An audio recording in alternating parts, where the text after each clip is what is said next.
Bonjour Déborah, ravie de vous recevoir. Nous allons donc parler ensemble ce matin de l'IA qui passe à l'action. Il semble que les agents ne soient plus simplement conversationnels, mais vous allez nous en dire plus. Peut-être un petit mot d'abord pour commencer. Est-ce que vous pouvez nous expliquer qui vous êtes, ce qu'est N2F et quel est le poids que l'IA a pris aujourd'hui au quotidien, avant de rentrer dans le vif du sujet? Pas de problème. Donc moi, je suis Déborah Pilet, je travaille chez N2F depuis 2 ans.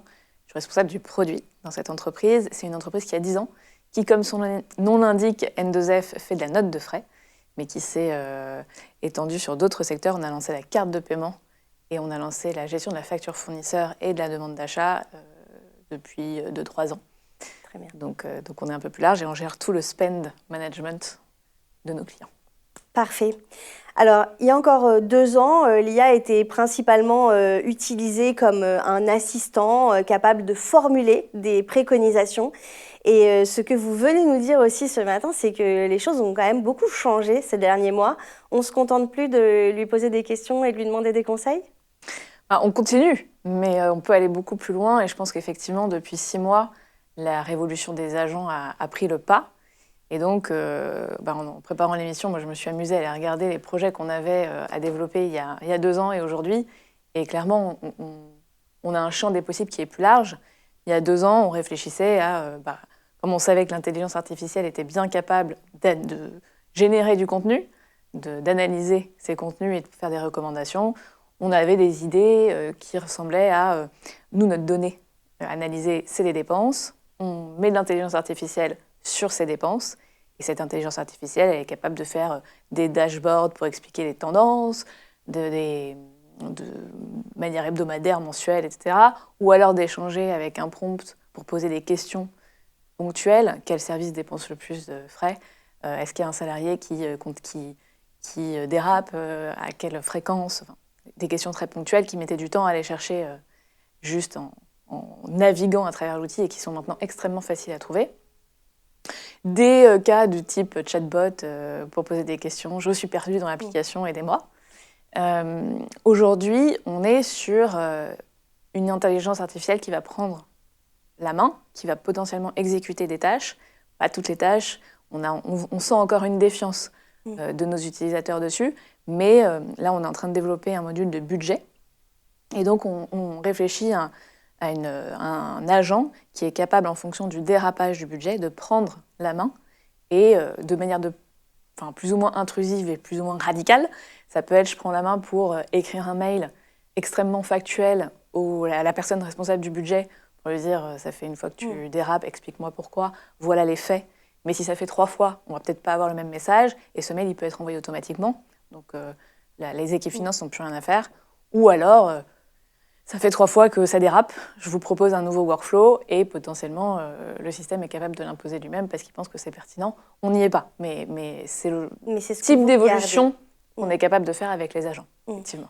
En gros, ce que vous nous dites, c'est qu'aujourd'hui, l'agent, il est capable d'agir, de prendre la main et de débloquer automatiquement un certain nombre de tâches.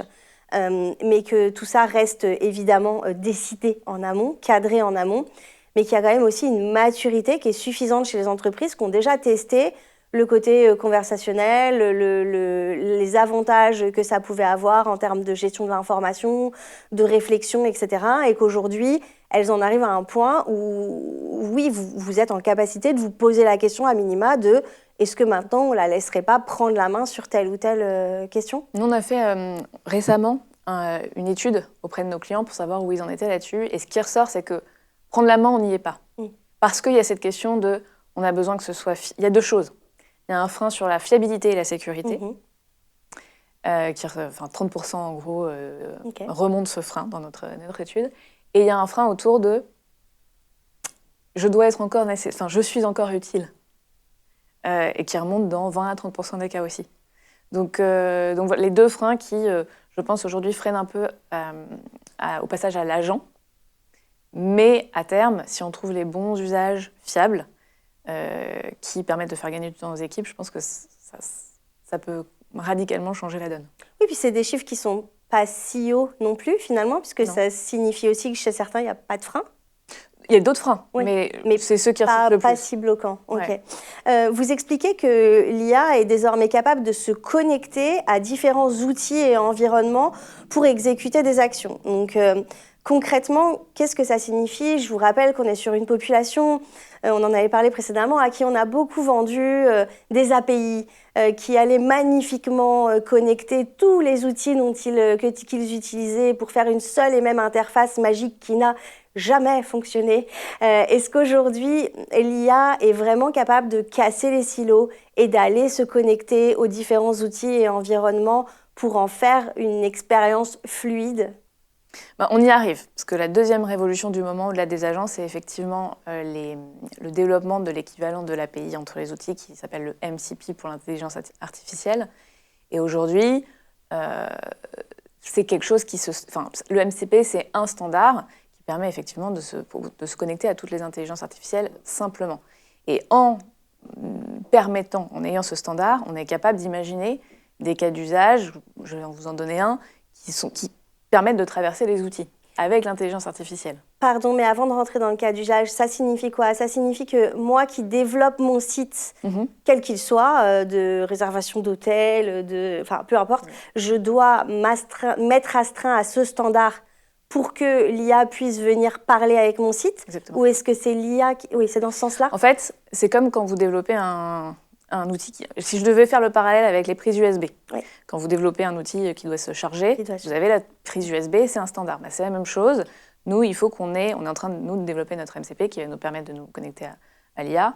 Et donc, ça fait partie des sujets qu'on a en cours de développement et qui ensuite nous permettra... je ne sais pas si vous êtes allé dans ChatGPT ou dans Gemini, il y a des murs d'applications et il y a des applications qu'on peut activer depuis ChatGPT et ça passe par cette connexion standard. D'accord, donc ça veut dire que typiquement les acheteurs qui nous écoutent ce matin, c'est l'une des nouvelles questions qu'ils vont devoir aussi poser régulièrement à leurs différents prestataires, c'est est-ce que votre interface, elle a ce standard MCP, voilà, est-ce qu'elle a ce standard MCP et est-ce que mon IA va pouvoir aller lui parler naturellement? Exactement. Ok, et très bien. Ce qui est intéressant, c'est que ça permet aussi de sécuriser les choses.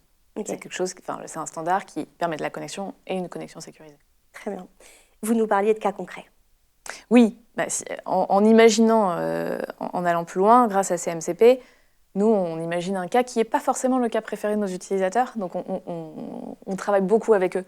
Et on veut développer des choses qui vont vraiment être utiles, mais le cas de l'agent de voyage. Donc, l'agent de voyage, il serait capable demain d'aller sur Egencia, sur Booking, sur SNCF, faire des réservations qui correspondent à la politique de frais qui est peut-être dans N2F,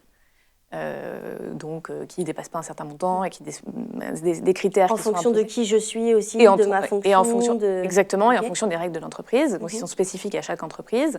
Ça va proposer 2-3 hôtels, et avec le temps d'ailleurs, ces choix vont s'affiner en fonction de l'utilisateur. Donc ça, on est passé dans un outil type Booking ou réservation, Airbnb, bref. Et ensuite, une fois que le voyage est réservé, payé, on reçoit le justificatif qui va permettre de générer la note de frais. Et ça peut se faire automatiquement, exécuter automatiquement, parce que la valeur ajoutée d'aller créer la note de frais n'est quand même pas énorme. Et donc, ça fait gagner un temps fou aux salariés qui peuvent faire autre chose. Donc, ça veut dire que l'IA, je lui ai dit, je dois je dois envoyer en voyage 10 personnes ou je dois moi-même partir en voyage. Voilà, que j'organise le séminaire ou que j'en fasse partie, peu importe le nombre. L'IA va me faire des recommandations. Peut aller jusqu'à réserver elle-même, d'accord, en vérifiant donc que le cadre de la politique d'entreprise est respecté, puis enregistrer elle-même la note de frais dans les bons... Ok. Donc ça, on est sur un cas d'application très concret. L'intelligence exécute. Elle fait vraiment des tâches les unes après les autres et elle passe à travers plein d'outils en mettant de l'intelligence au milieu. Est-ce qu'il y a d'autres cas, comme ça, vous disiez que celui-là n'est pas forcément le préféré de vos clients en premier lieu.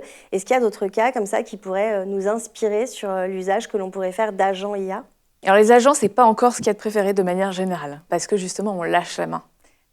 Nous, celui qui nous intéresse aussi beaucoup dans le cadre des notes de frais, c'est l'outil qui permet d'aller chercher vos justificatifs. En fait, nous, on a 2 cas quand on traite les notes de frais. Soit vous êtes en déplacement, vous allez déjeuner, vous avez un ticket de caisse, vous le prenez en photo. Très bien. Et puis, il y a le deuxième cas où vous recevez le ticket dans votre boîte mail ou sur la plateforme SNCF. Et là, l'expérience utilisateur, d'aller dans les mails, chercher les mails, dans la plateforme pour aller les chercher et créer la dépense, pareil, c'est pas un boulot dingue, mais c'est pas très agréable à faire. Et certains, qu'on ne citera pas, n'aiment pas trop ce genre de choses. Voilà. Et puis en plus, ensuite, ne pas le faire, ça fait rentrer dans une course il y a des gens qui font tout à la fin du mois comme ça, non. Voilà. Donc avoir un outil qui est capable d'aller les chercher de manière sécurisée, ça c'est très important. Dans les boîtes professionnelles ou les boîtes personnelles, pas trop, mais professionnelles qui seraient... De manière sécurisée, c'est-à-dire en garantissant qu'on ne va pas lire tout ce qu'il y a autour. Exactement, voilà, exactement. Et ensuite rapatrier dans N2F les justificatifs pour créer la dépense associée. Ça peut être quelque chose aussi qui va faire gagner du temps aux salariés. Donc ça veut dire que j'ai un agent qui se balade régulièrement dans ma boîte mail pour aller attraper tous les endroits où il y aurait marqué facture, note de frais, réception, etc. Chercher la pièce jointe, l'extraire, l'emmener dans le bon logiciel et l'inclure lui-même, et que je n'ai plus qu'à vérifier à la fin que tout est OK. Exactement. Ouais. Et soit... ça marche aujourd'hui?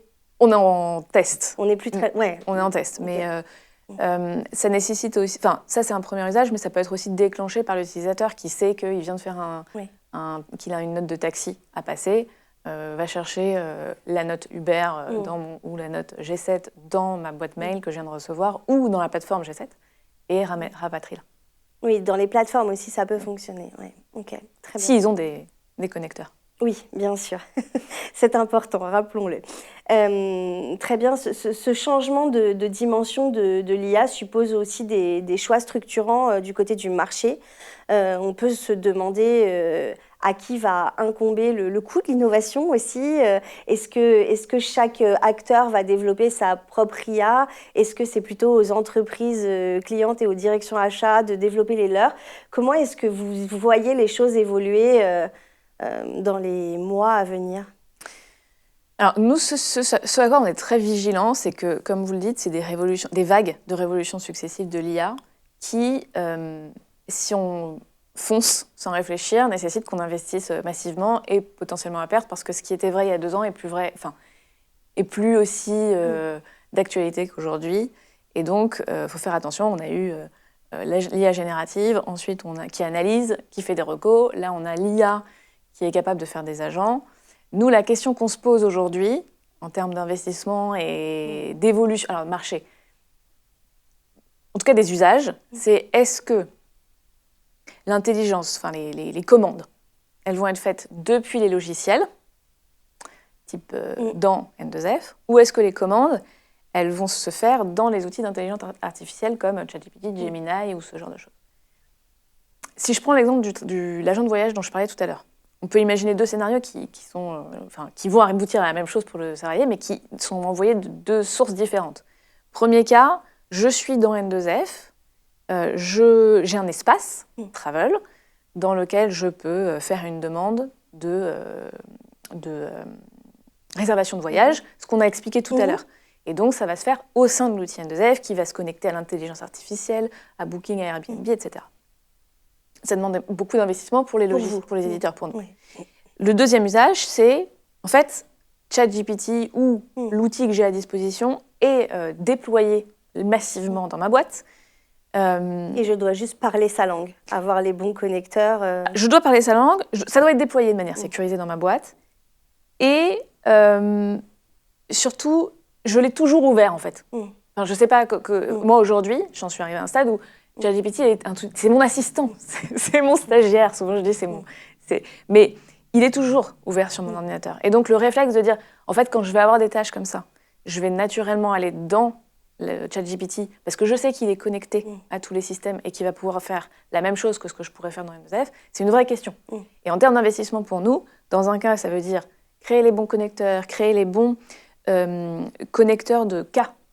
Typiquement, il faut qu'on puisse créer une note de frais depuis ChatGPT, plutôt que d'investir dans toute une expérience avancée dans N2F avec des écrans dédiés, des cas à tirer qui sont plus traditionnels de ce qu'on fait dans le SaaS, mais qui sont peut-être pas là où les tendances d'usage vont aboutir.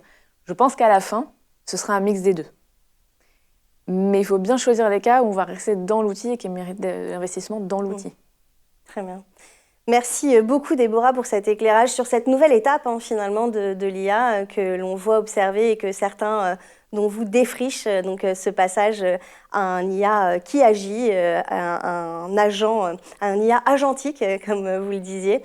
Merci beaucoup pour cet éclairage et quant à vous, je vous retrouve dans quelques secondes pour la deuxième et dernière table ronde de cette matinale.